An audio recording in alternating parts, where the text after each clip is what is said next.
Priya from Bryant academy. आप सभी का फिर से स्वागत है हमारे यूट्यूब चैनल पे। और बताओ कैसे हो आप सब। आई होप आप सभी एकदम बढ़िया होंगे, मैं भी एकदम बढ़िया। तो दोस्तों, लास्ट क्लास के अंदर हमने स्टार्ट किया था हमारा इंडियन कॉन्ट्रैक्ट एक्ट 1872, जिसके अंदर हमने जाना था कि कॉन्ट्रैक्ट क्या होता है। कॉन्ट्रैक्ट क्या होता है, एक एग्रीमेंट होना चाहिए और साथ ही साथ में वो एग्रीमेंट कैसा होना चाहिए, इन्फोर्सिएबल होना चाहिए, तभी क्या माना जाएगा कि वो एक कॉन्ट्रैक्ट हुआ है। इसी के साथ में हमने काफी सारी डेफिनेशंस पढ़ी थी और उन डेफिनेशंस को पढ़ने के बाद में क्रक्स निकला था कि एक कॉन्ट्रैक्ट होता क्या है। एक कॉन्ट्रैक्ट होने के लिए सबसे पहले एक ऑफर होना चाहिए, एक्सेप्टेंस होनी चाहिए, कंसिडरेशन होनी चाहिए और इन्फोर्सिबिलिटी होनी चाहिए, तभी क्या माना जाएगा कि एक एग्रीमेंट कॉन्ट्रैक्ट हुआ है। उसके बाद में हमने देखा था कि एक कॉन्ट्रैक्ट को वैलिड कॉन्ट्रैक्ट बनाने के लिए क्या क्या होना चाहिए, कि एक कॉन्ट्रैक्ट वैलिड कॉन्ट्रैक्ट कब कहा जाएगा। तो जब एक कॉन्ट्रैक्ट किया जाएगा तो उसके अंदर इस एक्ट के सेक्शन 10 के अंदर जो असेंशियल एलिमेंट्स दिए गए हैं वो सभी एक कॉन्ट्रैक्ट के अंदर प्रेजेंट होने चाहिए, तभी वो कॉन्ट्रैक्ट क्या माना जाएगा, वैलिड कॉन्ट्रैक्ट माना जाएगा। अगर एक भी एसेंशियल एलिमेंट मिसिंग होता है तो वो कॉन्ट्रैक्ट वैलिड नहीं माना जाएगा। तो वो एसेंशियल एलिमेंट्स कौन कौन से थे, तो इस एक्ट के सेक्शन 10 के अंदर 10 ही एसेंशियल एलिमेंट्स दिए गए हैं।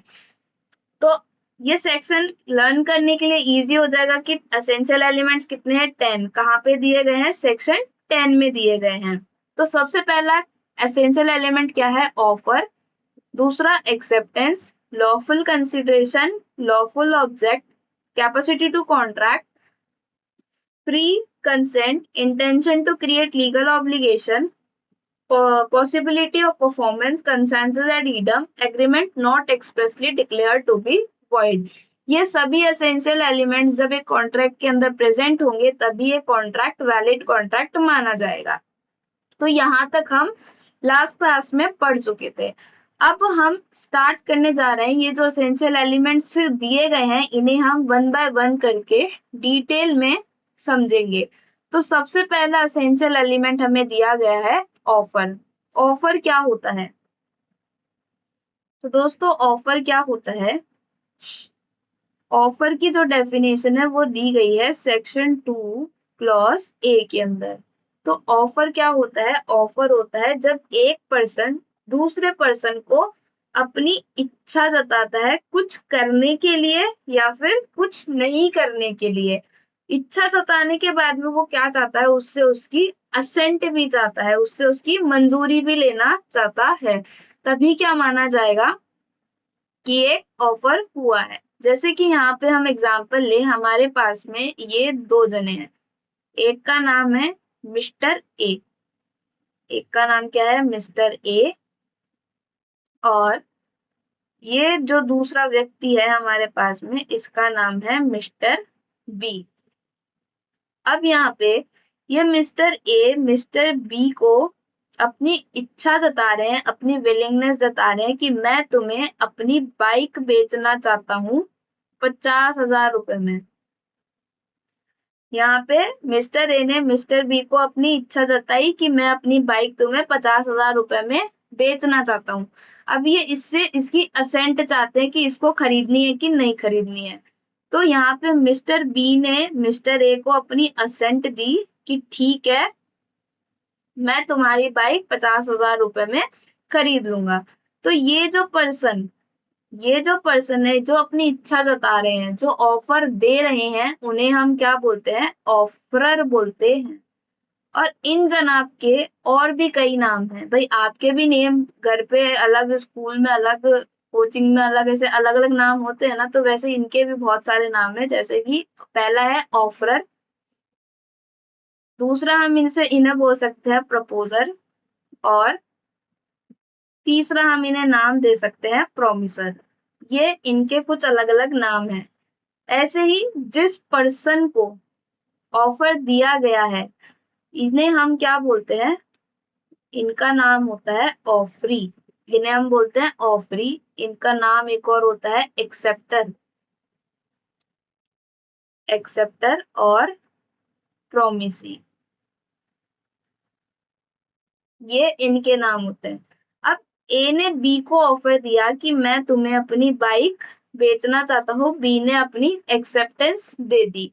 अब ये जो पर्सन ऑफर दे रहे हैं, ये जो ऑफर होना चाहिए ये कैसा होना चाहिए, डेफिनेट ऑफर होना चाहिए, इनडेफिनेट नहीं होना चाहिए, डेफिनेट ऑफर होना चाहिए। और ये जो एक्सेप्टेंस देंगे ये कैसी एक्सेप्टेंस देंगे, अनक्वालिफाइड एक्सेप्टेंस देंगे। इनकी एक्सेप्टेंस कैसी होनी चाहिए, अनक्वालिफाइड एक्सेप्टेंस होनी चाहिए। अनक्वालिफाइड का मतलब क्या होता है, अनकंडीशनल, मतलब जो ऑफर दिया गया है वो बिना किसी कंडीशन के, बिना किसी चेंजेस के एक्सेप्ट होना चाहिए, तभी क्या माना जाएगा कि एक एग्रीमेंट हुआ है। तो ये होता है ऑफर। ऑफर की डेफिनेशन एक बार हम रीड कर लेते हैं। ऑफर की डेफिनेशन दी गई है सेक्शन 2 क्लॉज ए के अंदर। When one person signify to another his willingness to do और to abstain from doing anything. Abstain का मतलब होता है कि कुछ करने से रोकना।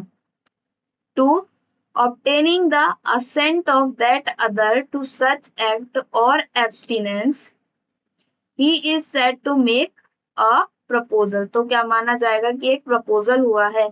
एग्रीमेंट फोर्स में आने के लिए क्या होना चाहिए, डेफिनेट ऑफर होना चाहिए एक पार्टी के द्वारा, जिसे हम क्या बोलते हैं, ऑफरर। और जिस पार्टी को ऑफर दिया गया है उन्हें क्या बोलेंगे, ऑफरी। ऑफरी की तरफ से क्या होनी चाहिए, अनक्वालिफाइड एक्सेप्टेंस होनी चाहिए, अनकंडीशनल एक्सेप्टेंस होनी चाहिए। अब यहाँ पे हमें कुछ टाइप्स ऑफ ऑफर दिए गए हैं, जिसके अंदर सबसे फर्स्ट हमारे पास में है express offer and implied offer. Second हमारे पास में offer and invitation to offer. Third हमारे पास में specific offer and general offer. Fourth है हमारे पास में क्रॉस ऑफर और फिफ्थ है हमारे पास में काउंटर ऑफर।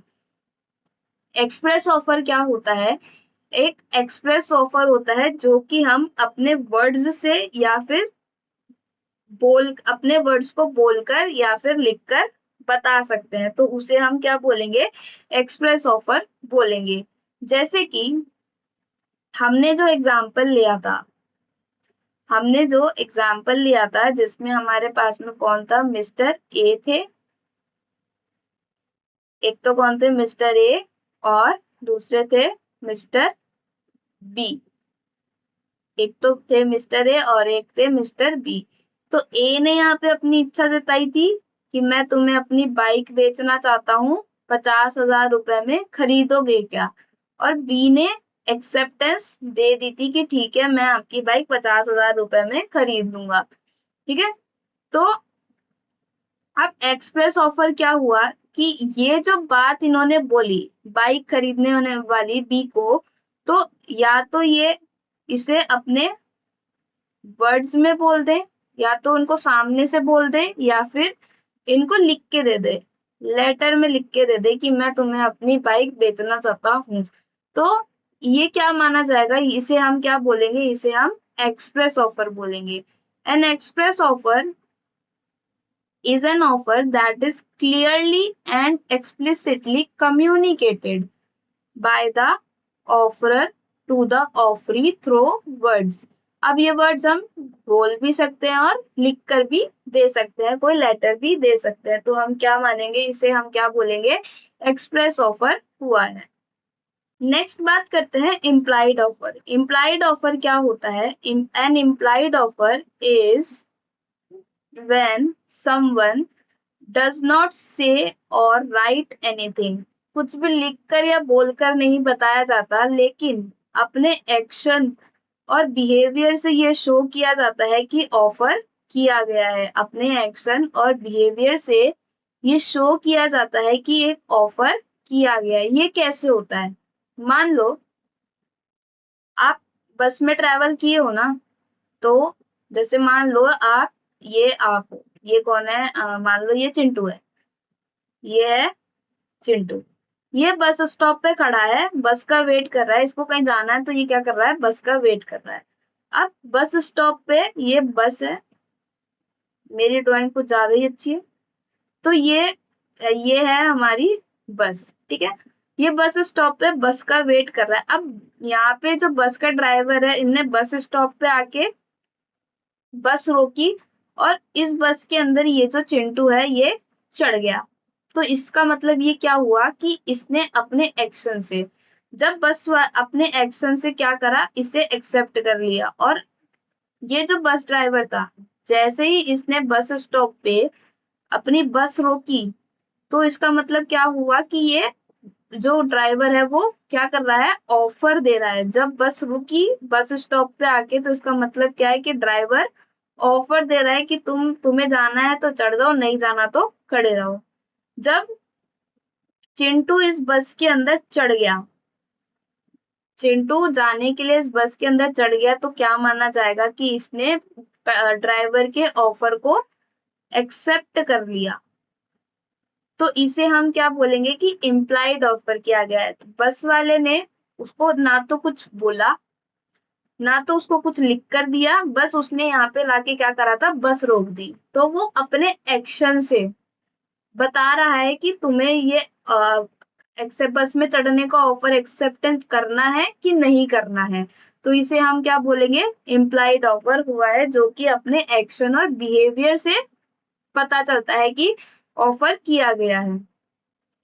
नेक्स्ट हम बात करते हैं offer and invitation to offer की। तो ऑफर तो हमने जो एग्जाम्पल लिया था बाइक वाला, वही है कि जिसके अंदर कोई क्लियरली ये बता रहा है कि वो डील करने के लिए रेडी है। जैसे कि हमने जो एग्जाम्पल लिया था कि ए बी को बाइक बेचना चाह रहे हैं 50,000 के अंदर, तो ये क्या कर रहे हैं, ऑफर दे रहे हैं। तो दोस्तों बात करते हैं कि इनविटेशन टू ऑफर क्या होता है। इनविटेशन टू ऑफर क्या होता है, भाई ऑफर तो आपको पता चल ही गया कि ऑफर क्या होता है। ये हमने एग्जांपल लिया था कि ए बी को बाइक बेचना चाहता है 50,000 रुपए के अंदर, तो ये क्या होता है, एक ऑफर होता है जिसके अंदर एक डेफिनेट होना चाहिए और अनक्वालिफाइड एक्सेप्टेंस होनी चाहिए। तो ये क्या बन जाता है, एग्रीमेंट बन जाता है। अब ये इन्विटेशन टू ऑफर क्या होता है, इन्विटेशन इनविटेशन टू ऑफर क्या होता है। भाई आप मॉल में कभी कपड़े खरीदने गए होंगे, आप मॉल में जाते ही रहते होंगे कपड़े खरीदने। तो वहां पे जो डमीज के ऊपर कपड़े लगे हुए होते हैं प्राइस टैग के साथ में, फिर आप उनमें से कुछ कपड़े सेलेक्ट करते हो अपनी पसंद से, और उसके बाद में आप क्या करते हो, बिलिंग काउंटर पे जाते हो उनका बिल बनवाने के लिए, क्योंकि वो आपको खरीदने होते हैं, ठीक है। तो इसके अंदर ये जो डमीज के ऊपर, यहाँ पे डिस्प्ले के अंदर जो क्लोथ्स लगे हुए होते हैं, जो डमीज के ऊपर क्लोथ्स लगे हुए होते हैं प्राइस टैग के साथ में, जब आप इन्हें देखने जाते हो, तो इसे क्या बोलते हैं, इनविटेशन टू ऑफर बोलते हैं। इन्हें क्या बोलते हैं, इनविटेशन टू ऑफर। ये वो जो क्लोथ्स वहां पे डमी पे लगे हुए हैं वो आपको अट्रैक्ट करते हैं, है ना। फिर आप उन्हें देख के वहां पे खरीदने जाते हो उन्हें। तो जब उन उन क्लोथ्स को आप पसंद करके बिलिंग काउंटर पे जाते हो, जब उन क्लोथ्स को पसंद करके आप उनको बाय करना चाहते हो, जब आप बिलिंग काउंटर पे उनका बिल बनवाने चाहते हो, तो आप क्या कर रहे होते हो, ऑफर कर रहे होते हो। तब आप ऑफर कर रहे होते हो उनको कि मुझे ये खरीदना है। उसके बाद में जब जो बिलिंग काउंटर पे पर्सन होता है, मान लो बिलिंग काउंटर पे ये पर्सन है बी, ये है बी। तो जब ये आपको बिल बना के दे देता है, जब ये आपको बिल बना के दे देता है, तो मतलब ये क्या कर रहा है, अपनी एक्सेप्टेंस दे देता है। तो तब क्या होता है, कॉन्ट्रैक्ट एग्जिस्टेंस में आता है। तो मतलब जब आप किसी चीज की तरफ अट्रैक्ट होकर गए, उसकी प्राइस और उसकी जो डिस्प्ले लगी हुई थी, डिस्प्ले में जो चीज लगी होती है उसको देखकर जब आप जाते हो, तो उसे क्या बोलते हैं, इनविटेशन टू ऑफर बोलते हैं। भाई वो जो मॉल है वो आपको इनवाइट कर रहा है कि आप आओ और यहाँ पे खरीदो, ठीक है। जब आप उसे खरीदते हो, बिलिंग काउंटर पे लेके जाते हो, तो आप क्या कर रहे होते हो, एक ऑफर दे रहे होते हो, है ना। और जब वो आपको बिल बना के दे देता है, वो आपको पैक करके दे देता है, तो क्या होता है कि वो जो शॉपकीपर है उसने आपके ऑफर को क्या कर लिया, एक्सेप्ट कर लिया, वो अपनी एक्सेप्टेंस देता है। तो आई होप आपको ये इनविटेशन टू ऑफर समझ में आया होगा। एक बार वापिस से रिकैप कर लेते हैं। जब हम मॉल में कपड़े खरीदने जाते हैं तो वहां पे डमीज पे डिस्प्ले लगी होती है प्राइस टैग के साथ में। वो क्या कर रही होते हैं, आपको अट्रैक्ट कर रहे होते हैं, आपको इनवाइट कर रहे होते हैं। आप उन डिस्प्लेस को देखकर ही उन्हें खरीदने के लिए मॉल में एंटर करते हो। ठीक है, तो वो क्या हो गया, मॉल में एंटर कर, डिस्प्ले देख के मॉल में एंटर करना क्या हो गया, इनविटेशन टू ऑफर। जब उनमें से आप कोई ड्रेस सेलेक्ट कर लेते हो, भाई आपको ये खरीदनी है, आपने सेलेक्ट कर लिया और आप उसे बिलिंग काउंटर पे लेके जाते हो, तो आप क्या कर रहे होते हो, आप ऑफर कर रहे होते हो उसे कि मुझे ये खरीदना है। ठीक है, अब जब वो शॉपकीपर, जो बिलिंग काउंटर पे पर्सन है, वो आपको उसका बिल बना के उसको पैक करके आपको दे देता है, तो वो क्या कर रहा है, आपके ऑफर को एक्सेप्ट कर ले रहा है। तभी क्या होता है, एक कॉन्ट्रैक्ट एग्जिस्टेंस में आता है, एक एग्रीमेंट एक्सेप्टेंस एग्जिस्टेंस के अंदर आता है। आई होप आपको ये समझ में आया होगा इनविटेशन टू ऑफर क्या होता है। थोड़ा रीड कर लेते हैं हम इसे नोट्स में से। इनविटेशन टू ऑफर क्या होता है, an invitation to offer is when someone invite other to make an offer. कोई आपको ऑफर करने के लिए इनवाइट कर रहा है, they are not making an offer themselves yet. अभी तक उन्होंने ऑफर नहीं किया, लेकिन वो डिस्प्ले लगा के आपको इनवाइट कर रहे हैं। ऑफर कौन करता है, आप करोगे। It means I am open to hear your offer, but I haven't made a deal yet. Example, a shopkeeper display a laptop in the shop window with a price tag rupees 50,000.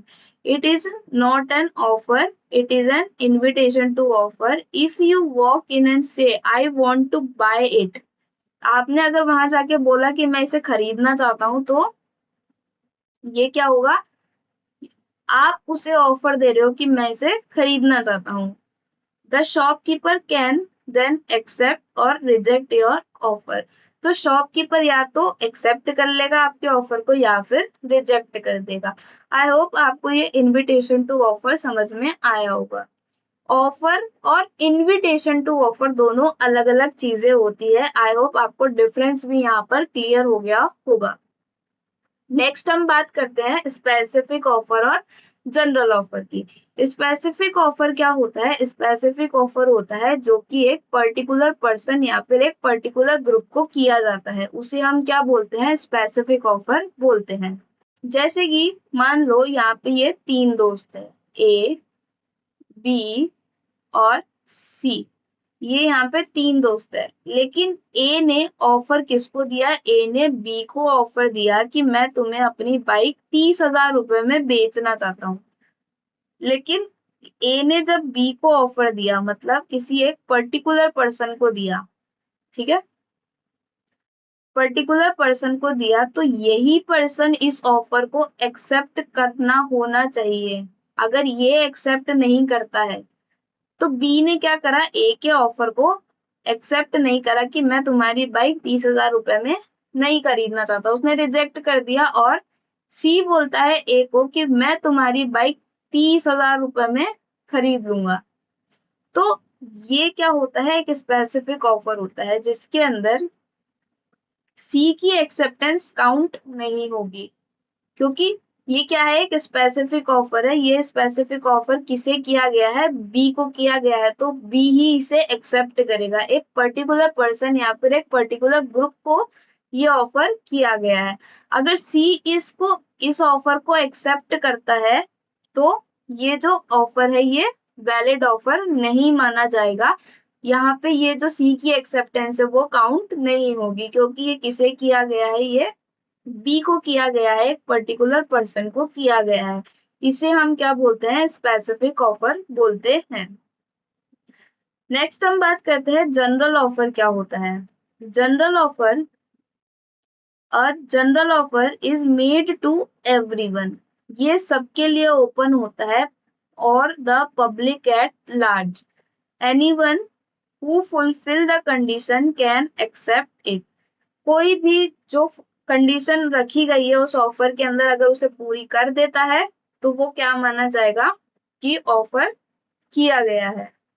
जैसे कि मान लो paper में advertisement दिया गया है कि ये जो मिस्टर ए है, मिस्टर ए भी गजब बनाए, ये जो मिस्टर ए है, इनका जो डॉग है, इनका पेटेड डॉग, वो खो गया। अब इन्होंने क्या करा, पेपर के अंदर एडवर्टीजमेंट दिया। पेपर के अंदर इन्होंने एडवर्टीजमेंट दे दिया कि जो भी मेरे डॉग को ढूंढ के लाएगा मैं उसे 10,000 रुपए दूंगा। तो इन्होंने क्या किया है, ये जनरल ऑफर दिया है। जनरल ऑफर हो गया ना, सबके लिए ओपन है, जो भी अब डॉग को ढूंढ लाएगा उसको ही ये क्या करेंगे, 10,000 रुपए पे कर देंगे। तो जनरल ऑफर क्या होता है, ये सबके लिए ओपन होता है, पब्लिक एट लार्ज होता है, इसे हम क्या बोलते हैं, जनरल ऑफर बोलते हैं। इसी के ऊपर जनरल ऑफर को लेकर ही एक केस हुआ था, कार्लिल वर्सेस कार्बोलिक स्मोक बोल कंपनी के बीच में। इस केस के अंदर क्या हुआ था, एक कार्बोलिक स्मोक बॉल कंपनी थी जिन्होंने पब्लिक एडवर्टीजमेंट दिया। पब्लिक एडवर्टीजमेंट क्या दिया था कि इन्होंने बोला कि जो भी हमारे स्मोक बॉल को यूज करेगा, जो कंडीशन उसमें लिखी गई है, जो इंस्ट्रक्शन उसमें लिखे गए हैं उसके अकॉर्डिंग, और फिर भी अगर कोई बीमार हो जाता है, फिर भी अगर किसी को इन्फ्लुएंजा हो जाता है, तो ये कंपनी क्या करेगी, उसको 100 पाउंड पे करेगी। अब इस चीज के लिए सीरियसनेस दिखाते हुए कि ये जो कंपनी बोल रही है ये इसके लिए सीरियस है, इसके लिए इस कंपनी ने क्या करा, बैंक के अंदर 1,000 पाउंड रुपीज जमा करा दिया अपनी सिंसियरिटी दिखाने के लिए, कि अगर इनकी स्मोक बॉल लेने के बाद में, कंडीशंस को फुलफिल करके इनकी स्मोक बॉल यूज करने के बाद में भी अगर कोई बीमार हो जाता है तो वो कंपनी उसे क्या करेगी, 100 पाउंड पे करेगी। अब एक लेडी थी मिसेस कार्लिल, इन्होंने क्या करा, इस स्मोक बॉल को जैसे वहां पे लिखा गया था, जैसे वो इंस्ट्रक्शंस को फॉलो करते हुए उस स्मोक बॉल को यूज करा, और फिर भी उनको क्या हो गया, उनको फ्लू हो गया।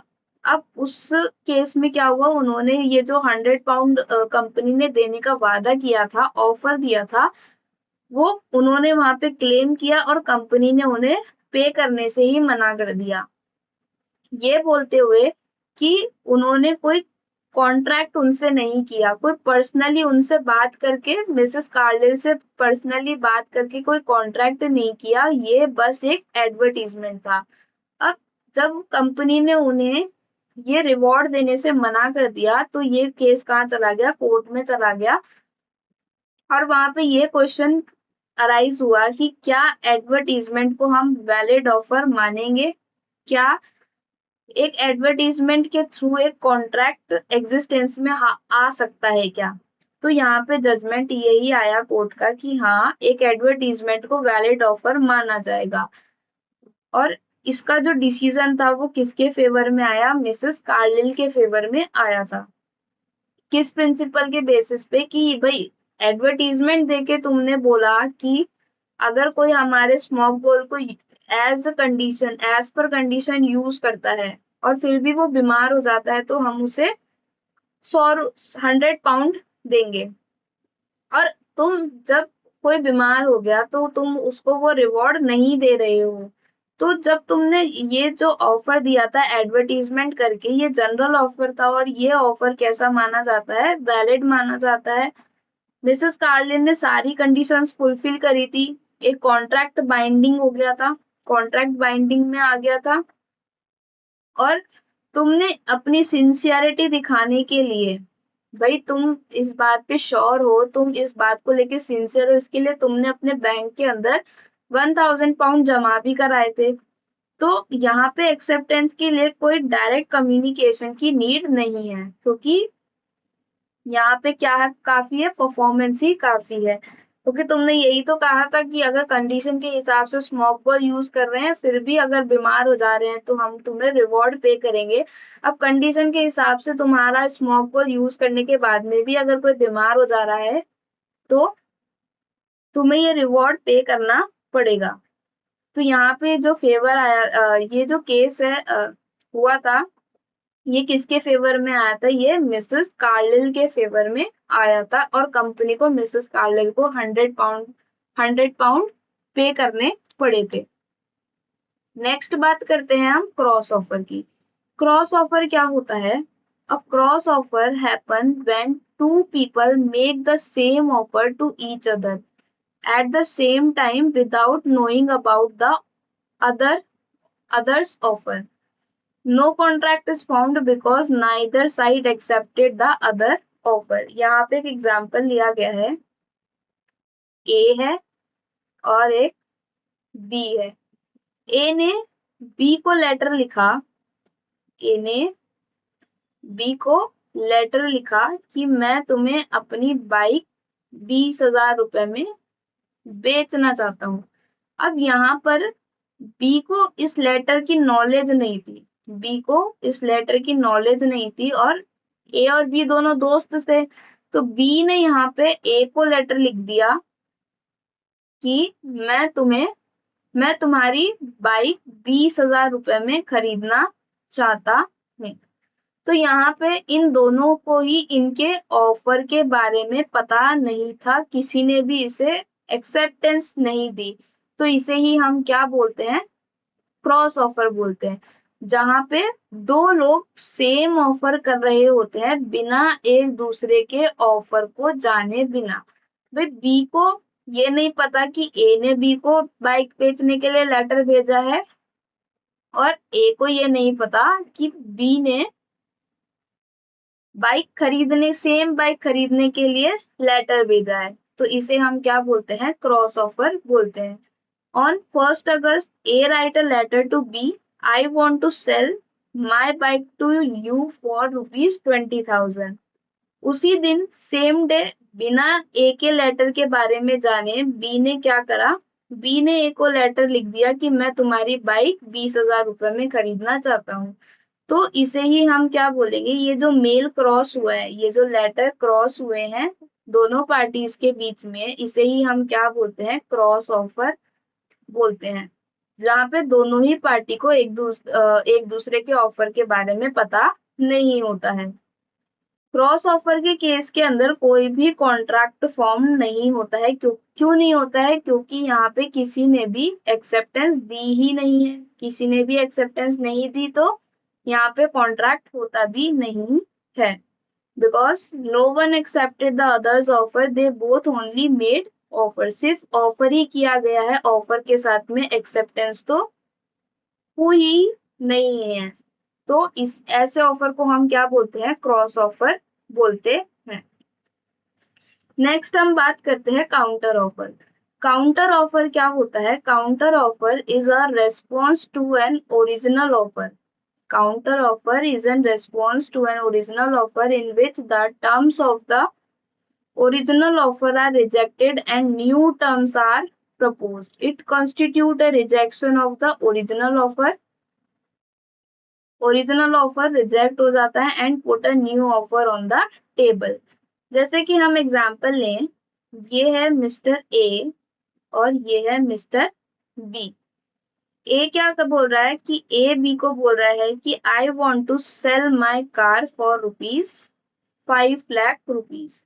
ए बी को अपनी कार बेचना चाहता है 5 लाख रुपए में, लेकिन बी बोलता है कि बी नेगोशिएट करता है और बी इसको बोलता है कि नहीं, मैं 5 लाख में तो नहीं खरीदूंगा, मैं तुम्हारी कार 4,50,000 रुपए में खरीदूंगा। तो यहाँ पे ए ने जो ऑफर दिया, बी ने उसे कंडीशन के साथ एक्सेप्ट किया कि वो उसकी ऑफर को 4.5 लाख रुपए में खरीदेगा, 5 लाख रुपए में नहीं खरीदेगा। तो यहाँ पे क्या हो रहा है? B did not accept the offer 5 lakh offer, instead they made a new offer 4,50,000। मतलब बी ने ए का ओरिजिनल ऑफर तो एक्सेप्ट नहीं किया, बल्कि क्या करा? एक नया ही ऑफर ए को दे दिया। तो इसे हम क्या बोलेंगे? इसे हम काउंटर ऑफर बोलेंगे।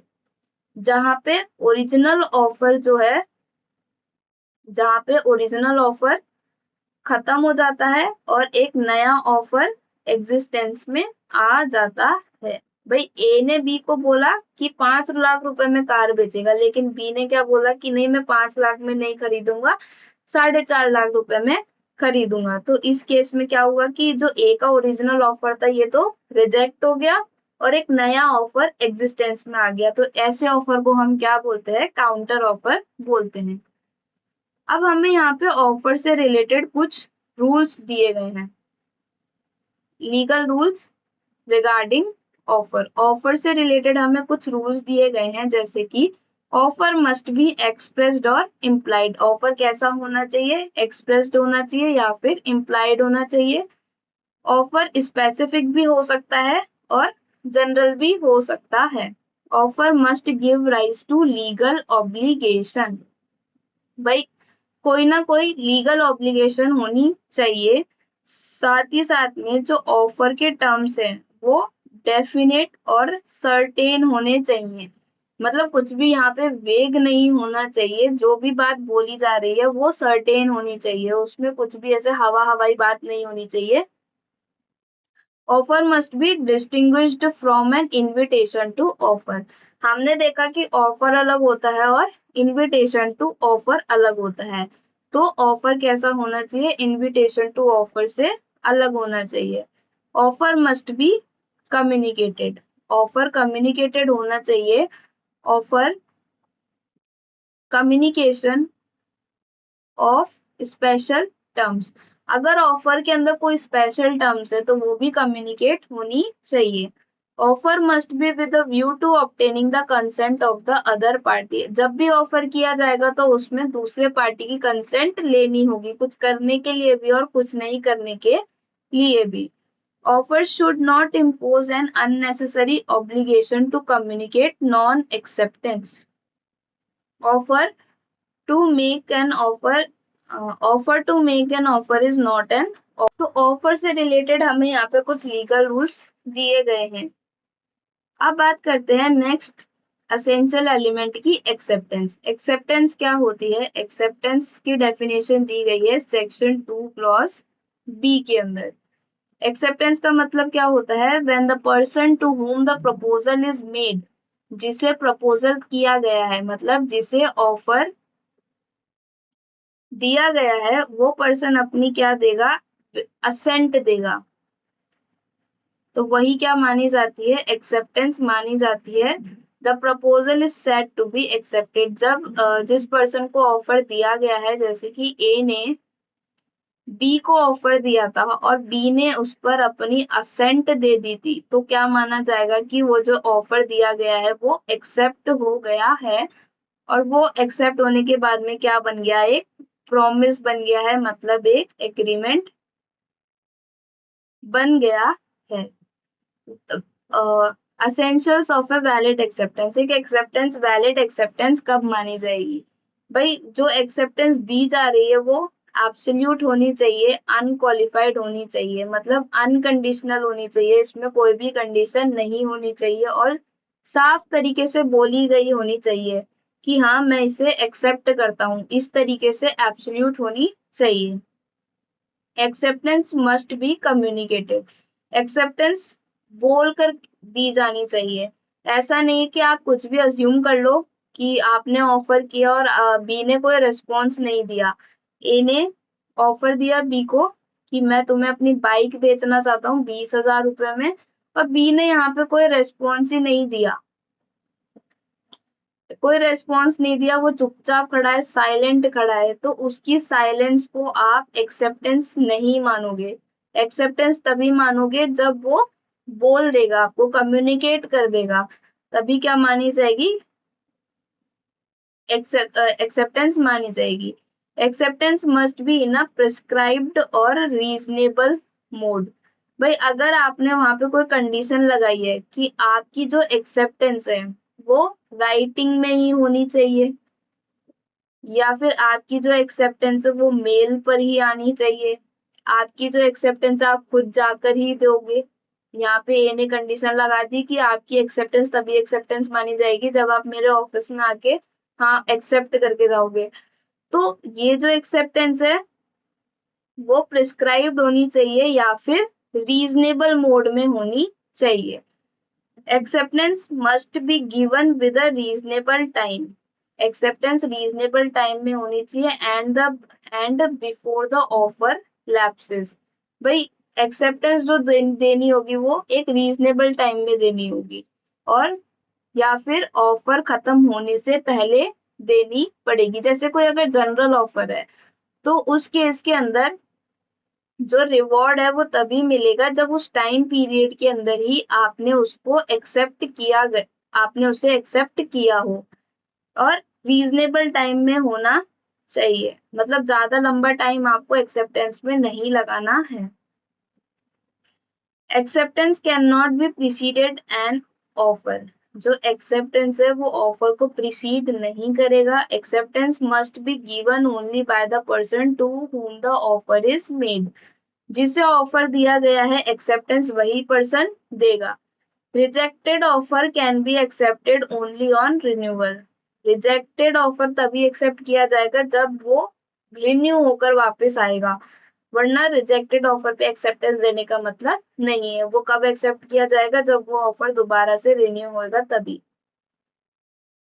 रिवोकेशन ऑफ एक्सेप्टेंस भी हो सकती है, भाई आप अपनी एक्सेप्टेंस को वापस ले सकते हो। And acceptance to give an acceptance is not an acceptance, आप एक्सेप्टेंस दे रहे हो एक्सेप्टेंस देने के लिए, एक्सेप्टेंस दे रहे हो एक्सेप्टेंस देने के लिए, तो उसे आपकी एक्सेप्टेंस नहीं माना जाएगा।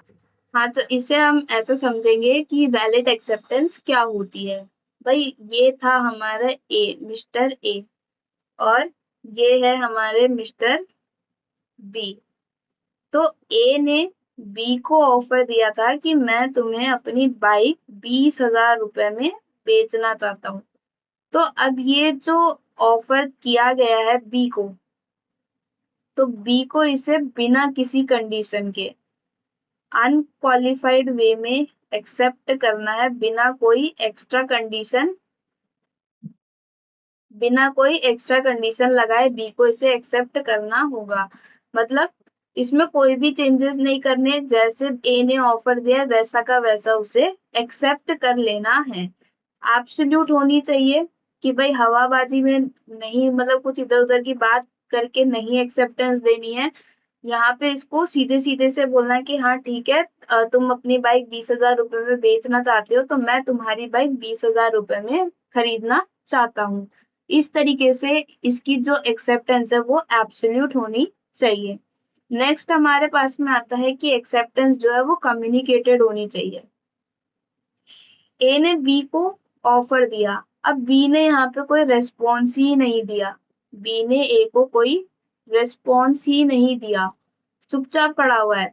तो यहाँ पे ए ये अज्यूम नहीं कर सकता है कि बी ने ए का ऑफर एक्सेप्ट कर लिया। भाई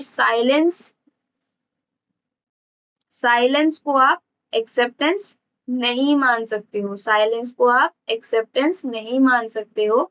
एक्सेप्टेंस जो है वो कम्युनिकेटेड होनी चाहिए, बी को ए को बोलना ही पड़ेगा कि ठीक है मुझे तुम्हारा ऑफर एक्सेप्टेड है। नेक्स्ट हमारे पास में पॉइंट आता है acceptance must be in a prescribed और रीजनेबल मोड।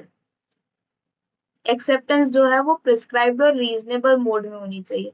प्रिस्क्राइब्ड का मतलब क्या होता है कि यहाँ पे ए ने बी को ऑफर दिया कि मैं तुम्हें अपनी बाइक 20,000 रुपए में बेचना चाहता हूँ, तुम्हें अपनी जो एक्सेप्टेंस देनी है वो मुझे राइटिंग में देनी होगी, या फिर ये बोल दे कि तुम्हें जो अपनी एक्सेप्टेंस देनी है वो मुझे मेल करके